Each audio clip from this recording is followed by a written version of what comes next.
There's a supplement that costs $5 a month, has over 500 peer-reviewed studies behind it, and has been the scientifically validated answer for 30 years.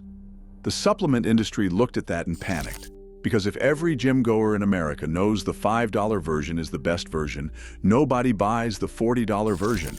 And the $40 version is where the profit is.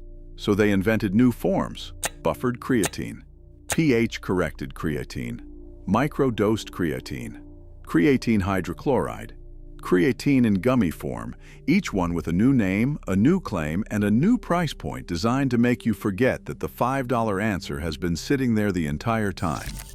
Here's what they did not want you to find out. Every single time independent researchers put these premium forms head-to-head against plain monohydrate in controlled human studies, monohydrate won or tied. Every single time. 30 years of research, same answer every time. And yet one brand on this list is charging $134 for a form of creatine that performs identically to the $5 version. $134. That is not a premium. That is a robbery. And today, we are naming names. The one thing you need to know. Creatine works by increasing phosphocreatine stores in your muscles. More phosphocreatine means faster ATP regeneration during intense exercise. More ATP means more power, more reps, more strength over time. The validated dose, 3 to 5 grams of creatine monohydrate per day. Creatine monohydrate has approximately 99% oral bioavailability. Your body absorbs virtually all of it. That leaves almost no physiological room for a more expensive version to improve on. The marketing says otherwise. The peer-reviewed literature does not. Starting at number 5, a product that has convinced millions of people that creatine is now a food. Number 5, creatine gummies. Creatine in gummies. No powder, no mixing, just a few gummies, and you are done. The appeal is real. The pricing is not. The leading creatine gummies on the market deliver 1 gram of creatine per gummy.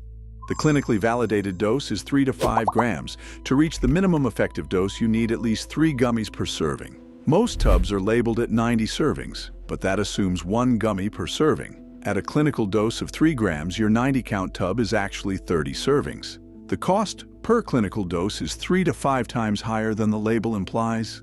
That is not a pricing error. That is a deliberate labeling choice that makes the product look more cost-effective than it is. You are paying for convenience, which is fine. Just know you are paying 2 to 3 times the true cost of creatine to avoid mixing a spoon of powder into water.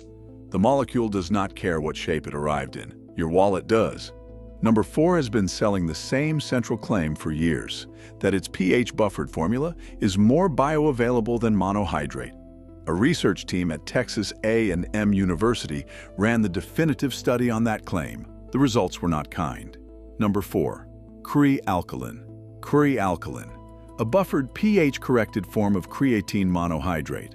The pitch: creatine monohydrate converts to creatinine, a waste product, in your stomach before it reaches your muscles. Kre-Alkalyn's elevated pH prevents this conversion. More creatine reaches your muscles. Smaller doses work. Premium price? Justified. In 2012, researchers at Texas A&M published a controlled study in the Journal of the International Society of Sports Nutrition testing exactly this claim. They compared Kre-Alkalyn at its manufacturer-recommended dose, Kre-Alkalyn at an equivalent monohydrate loading dose, and plain creatine monohydrate. The result, Kre-Alkalyn at manufacturer-recommended doses produced no greater changes in muscle creatine content, body composition, strength, or anaerobic capacity than creatine monohydrate. None. No measurable advantage at 3 to 4 times the price. There is also a more basic problem with the Kre-Alkalyn premise. Creatine monohydrate already has approximately 99% oral bioavailability. If your body is absorbing virtually all of it already, the absorption gap Kre-Alkalyn claims to close does not meaningfully exist. You are paying for a solution to a problem you do not have. Number 3 built an entire brand around a single number, 750 milligrams. That is its daily dose. The claim is that creatine HCl is so bioavailable that 750 milligrams does what 3,000 to 5,000 milligrams of monohydrate does. No independent peer-reviewed study has confirmed this. And the gap between those claims and the research is where your money disappears. Number 3. Concrete Creatine, HCl. Concrete Creatine, HCl. Built around one central fact and one central assumption. The fact: creatine HCl dissolves approximately 40 times more readily in water than monohydrate. That is true and not disputed. The assumption that better water solubility means better absorption in the human gut and therefore smaller effective doses. That is where the science stops cooperating. A 2015 study in the Journal of Dietary Supplements compared muscle creatine uptake between monohydrate and HCl at equivalent doses. The conclusion: no significant difference in muscle creatine uptake. The researchers noted that HCl's higher solubility provides a convenience benefit. It mixes better, but not a physiological one. Concrete recommends 750 milligrams per day. No published peer-reviewed study has demonstrated that 750 milligrams of creatine HCl saturates muscle creatine stores to the same degree as 3 to 5 grams of monohydrate. That foundational dose comparison has never been validated in controlled human research. You are buying better mixability and a micro-dosing protocol built on marketing logic rather than published human data. If you have genuine digestive sensitivity to monohydrate, HCl may be more comfortable. Beyond that, the premium has no scientific foundation. 2 left. Number 2 buries its creatine under 38 grams of sugar and carbohydrates, calls it the most powerful creatine formula available, and has been getting away with it since the late 1990s. And number 1, $134 for creatine. Let's finish this. Number 2. MuscleTech, CellTech. MuscleTech, CellTech. On the market since the 1990s. Marketed for decades as the most powerful creatine formula you can buy. One of the most recognized names in sports nutrition.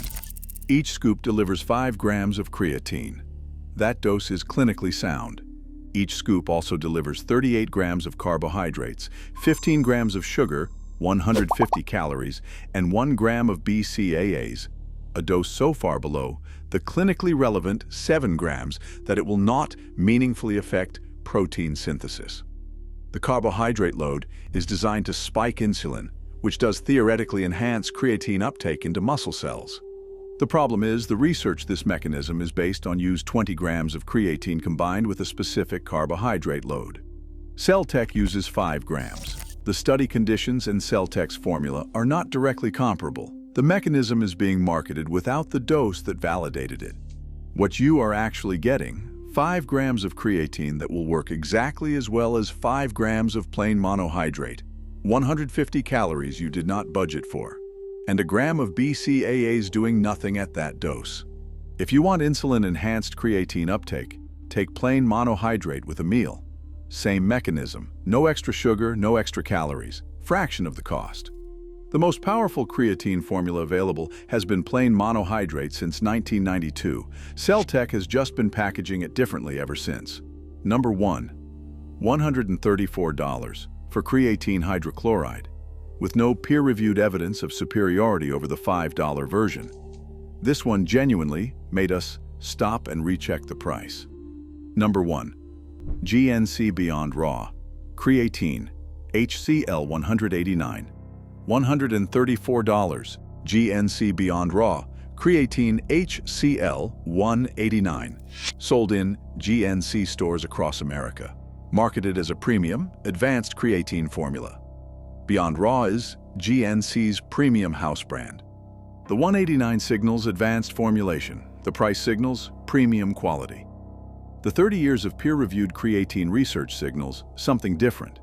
Creatine HCl has no published evidence of superior muscle creatine uptake compared to monohydrate in controlled human studies. Its claimed advantage, improved solubility, has been confirmed in water, but not confirmed to translate into meaningfully better absorption in the body.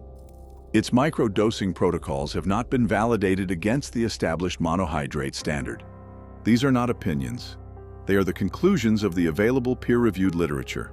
Plain creatine monohydrate from a reputable manufacturer costs approximately $5 for a 1-month supply at a clinical dose. It is the form behind virtually every positive finding in 30 years of creatine research.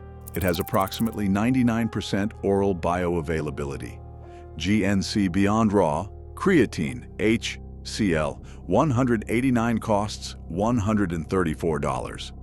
The difference between those two products in your muscle tissue, statistically indistinguishable. The difference in your wallet, $129 every month. That is $1,548 a year. For the same result you could get from $5 of powder. That is not a premium product. That is the most expensive creatine robbery on this list. What you need to know. Before you buy another creatine product, one question is all you need. Is there published, independent, non-company funded research showing this specific form produces superior muscle creatine levels compared to monohydrate at clinically equivalent doses? For every product on this list, the honest answer is no. Creatine monohydrate 3 to 5 grams every day. That is the protocol the research supports. The industry has been engineering reasons to charge you more for the same result for 30 years. Save yourself the money. Use what works. Drop a comment right now. Which creatine have you been paying for, and how much have you spent on the premium version when the $5 answer was sitting right next to it on the shelf? I genuinely want to know. And share this with whoever put you onto the expensive one. Subscribe. We post every few days, and the next one is coming very soon. We have spent the last 2 weeks going through the protein powder industry line by line, and we found one brand charging $45 per serving for protein that independent lab testing showed contains significantly less protein per scoop than the label claimed. That is not underdosing, that is fraud, and we have the lab reports. Supplement index. We read the labels so you don't have to.